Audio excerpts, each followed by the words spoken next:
আসসালামু আলাইকুম। ইকবাল ইলেকট্রিক ও স্যানিটারির পক্ষ থেকে আপনাদেরকে জানাই শুভেচ্ছা। আমরা একটি টয়লেটের ফিনিশিংয়ের কাজ করলাম কিছুদিন আগে। এই যে একটি বেসিং সেটিং করলাম।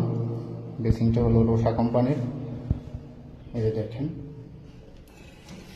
এই যে পানির স্পিড কত নিখুঁত স্পিড। এই যে একটি সেল, একটি গ্লাস, একটি রিং টাওয়ার, একটি শাওয়ার, এই দেখেন একটি ডাবল সুটকেস, একটি বদনির কল, কিলো ডাউন, একটি টিস্যু হোল্ডার, টাওয়ারের।